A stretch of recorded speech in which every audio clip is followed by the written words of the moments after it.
More stem cells, more regeneration, more repair of the heart, longer survival. Less stem cells, you're in trouble. Do foods stimulate stem cells? And the answer is yes. Meet Dr. William Li, a famous doctor trained at Harvard.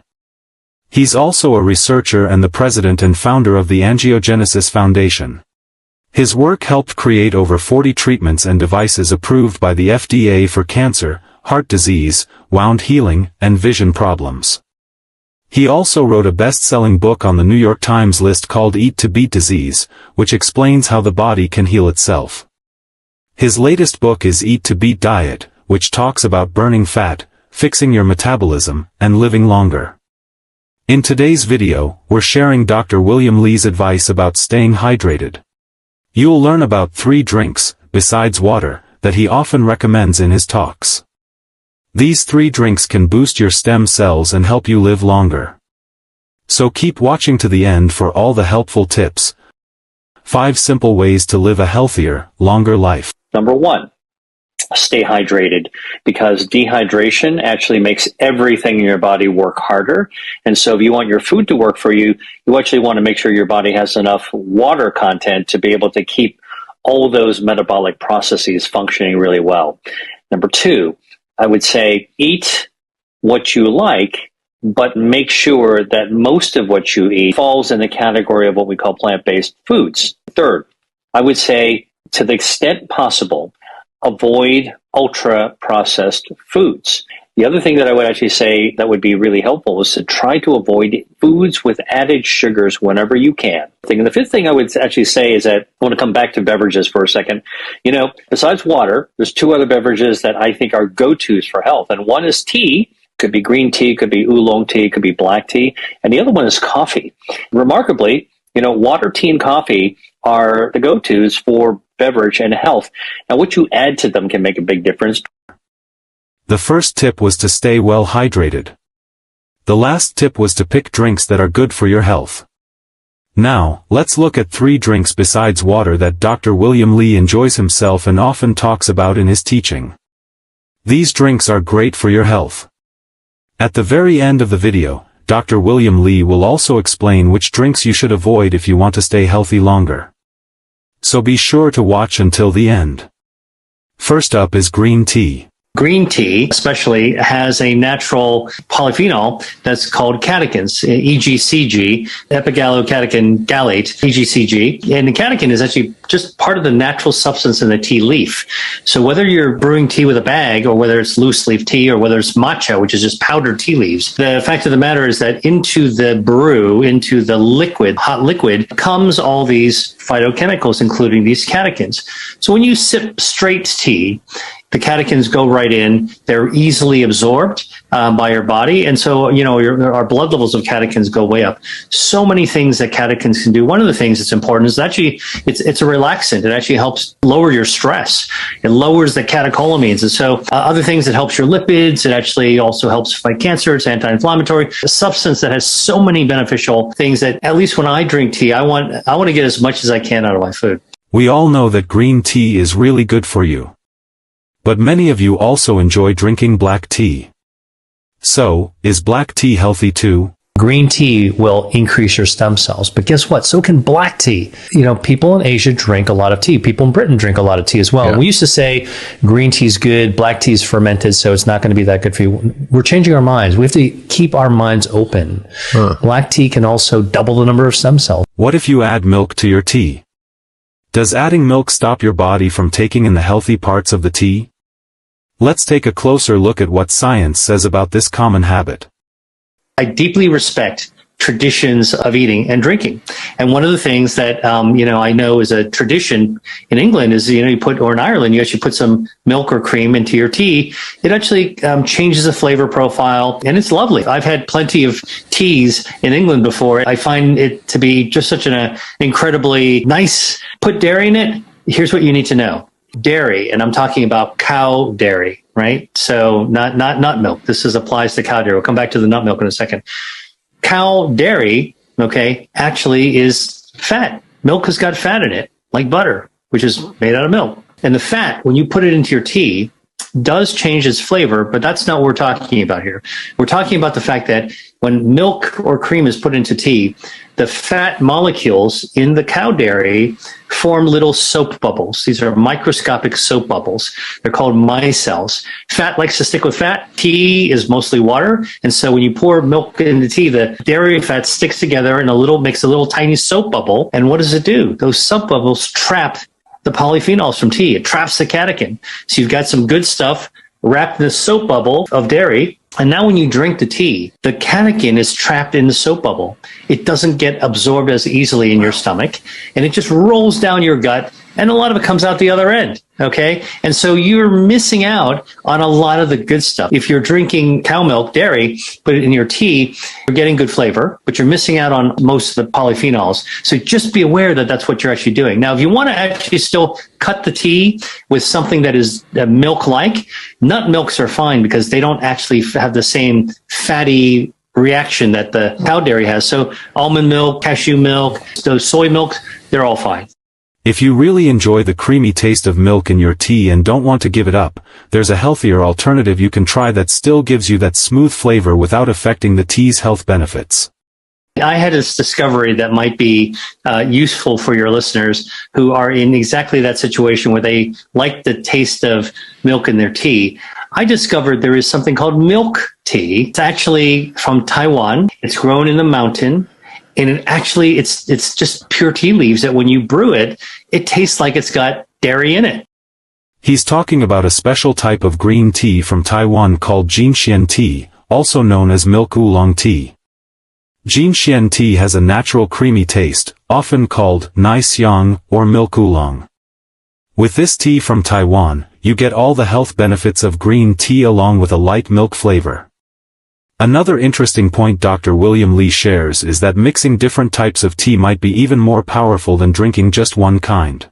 So here are 4 different teas that we've tested. They're all common ones. Chinese jasmine, Japanese sencha, Earl Grey, and a special blend that we prepared. You can see clearly that the teas vary in their potency from less potent to more potent. But what's very cool is when we actually combine the 2 less potent teas together, the combination, the blend, is more potent than either one alone. This means there's food synergy. If you're worried about the caffeine in tea, you can choose decaf tea instead. It still offers many of the same health benefits without the caffeine. You can get decaffeinated green tea decaffeinated with water decaffeination process, not the solvent. So there are companies that actually tell you that they probably tell you that they remove the caffeine using a water process. The second drink that is considered healthy and might support a longer life is coffee, which is rich in antioxidants and natural compounds that can help protect the body from certain diseases when consumed in moderation. And I'm having breakfast, and I thought I would actually share with you what I'm having. Here's some coffee. Coffee's got chlorogenic acid, which is actually good for your metabolism. It also activates your health defenses, anti-androgenic, anti-inflammatory. I love coffee. A study was published in the journal Annals of Internal Medicine of 171,000 people in their 50s living in the United Kingdom, and it showed that those who drank 2 to 3.5 cups of coffee per day had a 30% lower risk of all-cause mortality. That means death from any cause. The people came from a database called the UK Biobank that has 500,000 people participating, and the study took place over 9 years. So what's in coffee that is so beneficial for health? Coffee has a natural chemical called chlorogenic acid that does a lot of things. It improves your blood flow, stimulates your own stem cells to help your organs regenerate. It improves the gut microbiome, which lowers inflammation and improves metabolism. It's an antioxidant, and chlorogenic acid also improves your immune system. We've learned that coffee can be good for our health when enjoyed in the right amount. But it raises an important question. Could choosing organic coffee be even better for your body, since it's grown without harmful chemicals or pesticides? Organic coffee has more chlorogenic acid than conventionally grown beans. Chlorogenic acid, which helps to repel insects as well. An organic coffee bean has 3 times as much chlorogenic acid. The third food that can be turned into a delicious and healthy drink is chocolate, especially when it's made from pure cocoa and prepared without too much sugar or cream. Cacao or chocolate It turns out that studies have been done where if you take chocolate with high flavanols and make a hot chocolate out of it, and you drink it just twice a day, 2 cups a day, for 30 days, you can start by measuring your stem cells, and this is from 16 subjects, and you can make the stem cell levels. This is 2 cups of hot chocolate, of high flavanol hot chocolate, just twice a day. By the way, all of these patients had cardiovascular disease. They had documented blockages in their arteries in their heart, and they could get more stem cells going. That is a small study, but really, really interesting to think about. So again, we need to pay attention to what kind of studies these are. This is a clinical trial. It's a small study, but it actually is really important because it correlates with some of the other information I showed you. A larger study, 20,000 people in Germany, showed that those who ate 7.5 grams of chocolate per day lowered the risk of heart attack or stroke by 39%. Okay, what is 7.5 grams of chocolate? It's about 3 chocolate chips. Got to be dark chocolate, not that much. And it's, by the way, I want to say it's not the dairy in the chocolate. It's not the sugar in the chocolate. It is that natural chemical in cacao. And that's what we need to be able to do, is the final product that we're served up by companies isn't necessarily what's good for us. But we need to be able to discern what it is that is actually in the food that might be doing us a favor. If you take the really dark chocolate, like 73% cacao, the really dark chocolate, and you make it into a high flavanol hot chocolate drink, and you have it twice a day. This was a clinical study. They found in people who wound up actually drinking the hot chocolate twice a day over the course of a month, they doubled the number of stem cells compared to the people who did drink hot chocolate. So the question is that important? Well, when they measured their blood flow, what they did is they put a blood pressure cuff on them, and which kind of lowers the circulation of the blood. Then they let it go. They found that the blood flow was vastly improved. So here's a functional result that actually means it makes a difference. So who's going to complain about chocolate? Who's going to complain about tea? Who's going to complain about a Mediterranean diet? I mean, you go out to eat. These are the things we love. Dr. William Li shares one last important point about chocolate that you should know. It's a reminder about how to enjoy chocolate in a healthy way and why the type and amount you consume really matters. Chocolate is a confection. Like if you get a Milky Way bar or Three Musketeers, I mean, like Halloween candy, all right, that's a confection. It's got all kinds of stuff and actually not that much real cacao. But get a bar, which you can find in almost any grocery store now, that's 80% or higher chocolate, cacao. Now you're talking about essentially something that's mostly plant-based, because that's what cacao is. It gives you dietary fiber. It gives you polyphenols from the chocolate. And we've done some research that was presented at the American Society of Nutrition's annual meeting that showed that the stuff in dark chocolate can cut off the blood supply feeding cancers. It's anti-inflammatory. And we actually tested with leukemia cells, for example, and it directly is toxic to leukemia cells. It kills leukemia cells. Another healthy drink Dr. Li often mentions is pomegranate juice. When it comes to drinks, there's one type Dr. William Li says we should avoid, and that's alcohol. What can injure stem cells? High doses of alcohol can damage and blunt your stem cells. The thing is, on balance, people who drink a lot have damaged stem cells. Diabetes is another state, a metabolic state that, it really impairs, it cripples our stem cells. High blood sugar cripples our stem cells. So the excess of anything can be harmful, including to our stem cells.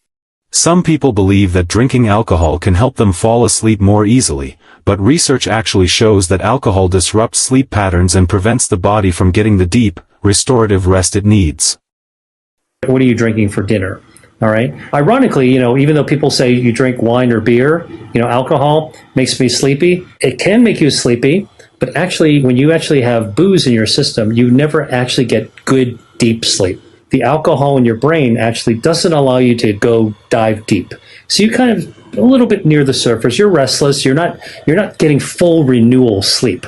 And so that's why, it's important just to recognize that among other reasons you want to control alcohol intake, cut down or cut out, it will interfere with your sleep.